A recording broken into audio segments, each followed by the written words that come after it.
पे दरभंगा का ही मामला था। किन-किन लोगों पे उस पे एफआईआर दर्ज हुआ और किस मामले उसमें में हुई थी? ललित नारायण मिथिला विश्वविद्यालय के पूर्व कुलपति थे। हुँ, उनके ऊपर जो है सो प्राथमिकी दर्ज हुई है विशेष निगरानी इकाई में, हाई माननीय उच्च न्यायालय के दखल के बाद। क्योंकि हमने 2021 में ही फैक्ट के साथ यानी शपथ पत्र के साथ हमने विभिन्न साक्ष्यों को और तथ्यों को रखते हुए जो है सो प्राथमिकी दर्ज करने के लिए विशेष निगरानी इकाई को भेजा था। लेकिन 21 से 24 तक के बीच में नहीं हुआ था। 24 में जो है सो वर्ष 24 में माननीय उच्च न्यायालय पटना के दखल के बाद प्राथमिकी दर्ज हुई है, जिसमें मेरे प्राथमिकी दर्ज में दिए गए आवेदन में प्रथम एक्यूज तत्कालीन कुलाधिपति श्री फागू चौहान के पुत्र हैं। द्वितीय अभियुक्त तत्कालीन कुलाधिपति श्री फागू चौहान के दूसरे वाले पुत्र हैं कैलाश चौहान और रामविलास चौहान, जिसको आप उस टाइम में मीडिया की सुर्खियों में थे। भैया जी बिहार के विश्वविद्यालयों को चला रहे हैं राजभवन से। वो भैया जी कौन थे? वो कुलाधिपति जो थे फागू चौहान, उनके सुपुत्र थे। क्योंकि तो उनके ऊपर और राजभवन के भी कई लोग थे जो गवर्नर हाउस के जो एजेंट थे, जैसे अतुल श्रीवास्तव का नाम सुने होंगे, जो सुर्खियों में आया था। अतुल श्रीवास्तव उस टाइम के जो गवर्नर के प्राइवेट सेक्रेटरी थे, निजी सचिव, आप्त निजी सचिव विजय सिंह लखनऊ वाले, वो ये सारे लोग उसमें अभियुक्त हैं। उस टाइम के तत्कालीन वीसी थे सुरेंद्र प्रताप सिंह, वो हैं। तत्कालीन कुल सचिव थे डॉक्टर मुश्ताक अहमद, वो हैं। सिटीजन आवाज में आपका स्वागत है।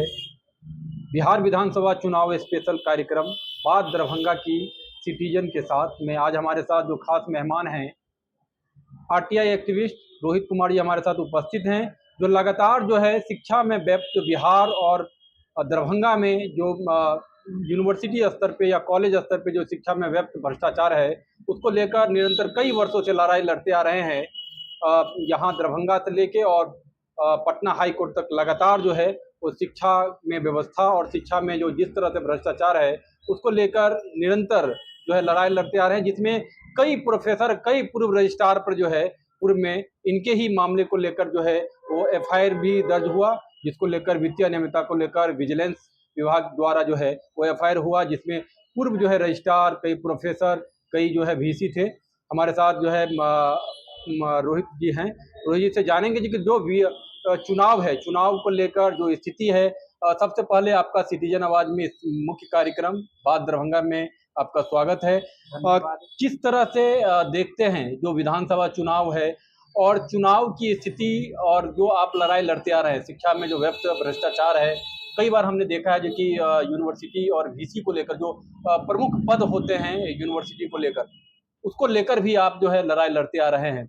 क्या कहेंगे चुनाव को लेकर और दरभंगा को लेकर? मैं चुनाव के ऊपर तो कोई विशेष ज़्यादा बातें नहीं करूँगा। हाँ, लेकिन चुनाव में अच्छे लोग आने चाहिए और अच्छे लोग जीतने चाहिए, ताकि वो शिक्षा के ऊपर भी बात होनी चाहिए। क्योंकि बिना शिक्षा के किसी भी चीज़ का विकास अपने आप में कहना कि विकास हो गया, वो बेईमानी है। और कहते हैं ना, किसी भी सिस्टम को कोलैप्स करने के लिए, किसी भी सिस्टम को, कोई भी जो शासन प्रशासन या जो कोई भी जो राज्य की व्यवस्थाओं को चलाने वाली जो ये संचालन प्रणाली है, उसको ध्वस्त करने के लिए कोलैप्स द नेशन, यानी राष्ट्र को या राज्य को बर्बाद करने के लिए एजुकेशन सिस्टम को बर्बाद कर दो, शिक्षा की व्यवस्था को बर्बाद कर दो, अपने आप राष्ट्र और राज्य की जो व्यवस्थाएं हैं बर्बाद हो जाएंगी। क्यों? क्योंकि आज के समय में किसी बम, किसी मिसाइल की जरूरत नहीं है किसी भी राज्य और किसी भी देश को बर्बाद करने के लिए। तो शिक्षा की व्यवस्था को बर्बाद कर दीजिए, अपने आप कोलैप्स हो जाएगा, सिस्टम नष्ट हो जाएगा, नष्ट हो जाएगा। दरभंगा की बात में जैसा कि आप जान रहे हैं जी कि दरभंगा को लेकर अगर दरभंगा की बात करें तो मिथिला यूनिवर्सिटी में लगातार आप जो भ्रष्टाचार है उसको लेकर क्या कहेंगे? यूनिवर्सिटी नहीं, मैंने पूरे बिहार की जितनी भी विश्वविद्यालय हैं और जो भी बिहार की जो भी उच्च शिक्षा है, विशेषकर मैंने उच्च शिक्षा के ऊपर के विरुद्ध जो उच्च शिक्षण संस्थानों या उच्च शिक्षा के जो संचालन करने वाले कुलाधिपति सचिवालय हो या बिहार सरकार का शिक्षा विभाग हो, सभी विभागों से अदतर मेरी लड़ाई चल रही है। उच्च शिक्षा में, विशेषकर उच्च शिक्षा में व्याप्त भ्रष्टाचार, क्योंकि उच्च शिक्षा बिहार का कोलैप्स है।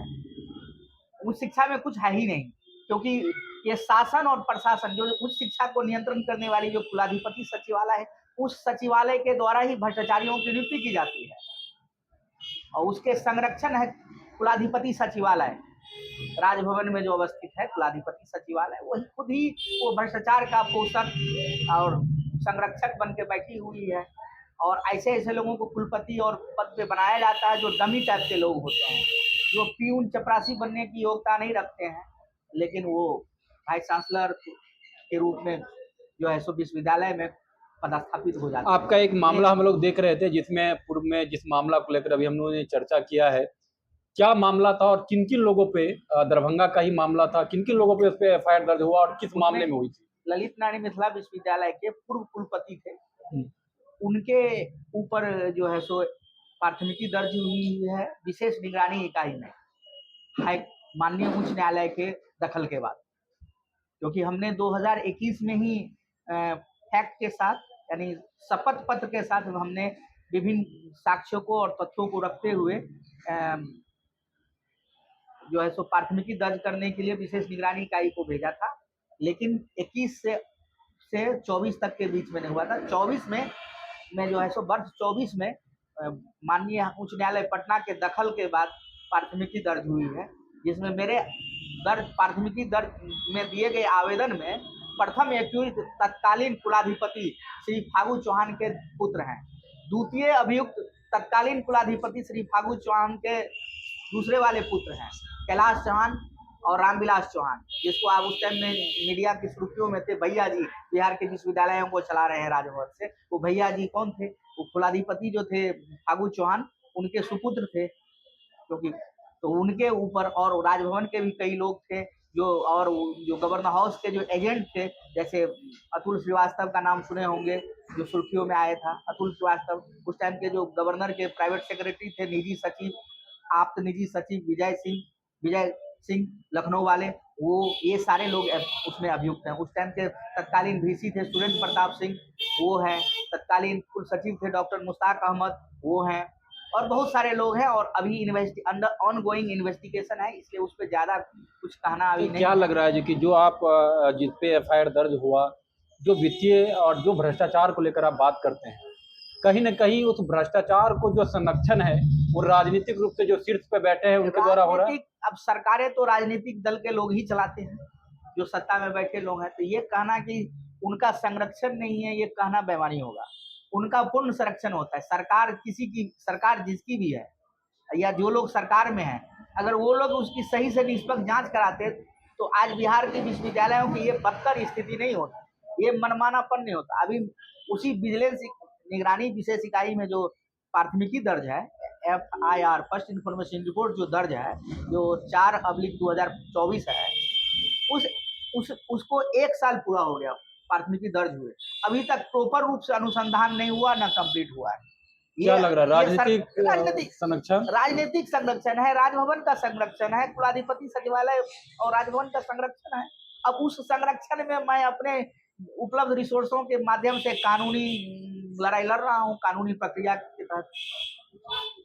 डिले हो सकता है, देर लगेगी, लेकिन बचेगा नहीं। बहुत से बहुत बड़े बड़े लोग जो माफिया है, वो पैसे दे के भ्रष्टाचार को दबा सकता है कुछ देर के लिए, लेकिन ये कहेगा कि सबको नीट एंड क्लीन करके निकाल देगा, ऐसा संभव नहीं। क्या लग रहा है जी कि जो चुनाव 2025 का चुनाव है, इसमें जो 2 गठबंधन है, एक तो एनडीए और एक महागठबंधन, लेकिन तीसरा एक जन सुराज को लेकर जिस तरह से पीके प्रशांत किशोर चर्चा कर रहे हैं, बेहतर विकास, बेहतर शिक्षा, बेहतर स्वास्थ्य को लेकर, प्रशांत किशोर को तीसरी भूमिका में आप कैसे देखते हैं? मैं यहाँ देखिए, बिहार की जो राज्य है, इस राज्य की बनावट और संरक्षण है जातीय बेस पे है, चाहे बिहार के राज्य। यहाँ पर आप करप्शन की बात करिएगा, कोई सुनने वाला नहीं है, न जनता को भी कोई मतलब नहीं है करप्शन से, लेना से देना से, इन चीजों से कोई नहीं है। आप देखिएगा, ज्यादा नहीं, ये आलतू फालतू की जो चीजें होती है सोशल मीडिया पे, चाहे इंस्टाग्राम हो, चाहे फेसबुक हो, जो भी सोशल मीडिया प्लेटफॉर्म है उपलब्ध है, उनमें आप देखिएगा आलतू फालतू चीजों को बहुत लोग लाइक करते हैं, बहुत शेयर करते हैं, उसको मिलियनों में व्यू जाता है। लेकिन आप किसी करप्शन ले लीजिए, जो जन सरोकार के मामले हैं, जनहित से संबंधित मामले हैं, उनके ऊपर आप उठाइएगा तो बहुत कम लोग उसको देखते भी हैं और लाइक भी करते हैं, क्योंकि लोगों को उनसे मतलब नहीं है। लोग उस भ्रष्टाचार को ही अपना लिए। बात को समझे। तो अब आम लोगों ने भी भ्रष्टाचार को अपना लिया। बुद्ध जी, आप कहते हैं बुद्धिजीवी वर्ग आप किसको कहते हैं? उच्च शिक्षा के जो प्रोफेसर हैं, उससे बड़ा तो बुद्धिजीवी वर्ग कोई नहीं होता। लेकिन मैं मानता हूं जो ज्यादा उच्च शिक्षित लोग ज्यादा करप्ट हैं, ठीक है, वो ज्यादा करप्शन में लिखते हैं, क्योंकि जो नीचे तबके के लोग हैं उनको भगवान का डर है, लेकिन ज्यादा हाईली एजुकेटेड लोगों को भगवान का डर नहीं है। वो सोचते हैं कि भगवान नाम की कोई चीज नहीं होता, कर्म और क्या होता है ये नाम की कोई चीज नहीं होता। आप देखिएगा किसी भी यूनिवर्सिटी में, उच्च शिक्षण संस्थानों में, आप किसी प्रोफेसर लोगों की सैलरी किसी का भी 3 लाख, 3.25 लाख से कम नहीं है, लेकिन फिर भी वो परेशान है, फिर भी वो सिर्फ बटरिंग की काम करते हैं। वो जो VC आएगा उसका तलवा साल आएगा, तलवा चाटेगा, इसके अलावा उनका कोई काम नहीं है। हो सकता है, मैं सभी प्रोफेसरों के बारे में नहीं बोलता, उनमें भी अच्छे लोग हैं, लेकिन ओवरऑल वैसे ही हैं, सो कॉल्ड। बात करें दरभंगा को लेकर, अंत में जो दरभंगा नगर शहर है, जिसमें जन स्वराज के द्वारा जो है, जो पूर्व IPS हैं, जो यहाँ IG भी रह चुके हैं, RK मिश्रा जी को उन्होंने टिकट दिया है। PK का कहना है जी कि प्रशांत किशोर का जो साफ सुथरा चेहरा है, लेकिन दूसरी तरफ जैसा कि संभावित है, जो BJP के संजय सरावगी को लेकर चेहरा माना जा रहा है, संभावित चेहरा BJP की तरफ से, कैसे देखते हैं शहर के विकास को लेकर? अगर नगर की बात करें, क्योंकि मुख्य केंद्र है, मिथिला का केंद्र है, इसको आप कैसे देखते हैं? कितना विकास हुआ है और क्या मानते हैं इसमें? मुझे विकास तो दिखाई नहीं देता, पहली बात। और हम किसी व्यक्ति और किसी राजनीतिक पार्टी पे मैं टिप्पणी नहीं करूंगा, क्योंकि यहाँ दिक्कत क्या है कि मैं एक सोशल एक्टिविस्ट के रूप में लोग मुझे जानते हैं। मैं RTI एक्टिविस्ट हूँ, करप्शन के ऊपर वर्क करता हूँ। उच्च शिक्षा संस्थानों की जो गरिमा है और उसकी जो पवित्रता है, उसको संरक्षित रखने के लिए, उसको बनाए रखने के लिए मैं लोकहित में कार्य करता हूँ। अगर मैं किसी पार्टी या किसी व्यक्ति विशेष पर टिप्पणी करूंगा, जो पार्टी से जुड़े हुए लोग हैं, तो फिर मुझे यही लोग जो है सो किसी दल व्यक्ति विशेष के रूप में, चलिए अंत में नीति 20 साल के नीतीश कुमार के शासनकाल को शिक्षा के रूप में, उच्च शिक्षा के रूप में कैसे देखते हैं? नीतीश जी के शासनकाल को जो पहला 5 साल रहा है, पहला शासनकाल को मैं अच्छा मानता हूँ, उसके बाद मैं नहीं मानता हूँ। प्रथम 5 साल उनके द्वारा अच्छा काम किया गया। प्रथम 5 साल लगा कि सरकार कुछ कर रही है और सरकार के कार्य दिख रहे थे। अभी कार्य बहुत हो रहे हैं, लेकिन आप देखिएगा दरभंगा में ये रोड जो बन रही है, जितने भी ढलाई रोड वगैरह बन रहे हैं, आप देखिएगा रोड बना है और उसके बाद टूटना शुरू हो गया। आज बना है और 10-20 दिन के बाद ही वो टूट रहा है। आप देख लीजिए, उसमें गुणवत्ता नहीं है ना, उसमें गुणवत्ता नहीं। जो एस्टीमेट है, जिसको आप प्राकलन बोलते हैं हिंदी में, प्राकलन के अनुरूप रोड बन रहा है? नहीं बन रहा है।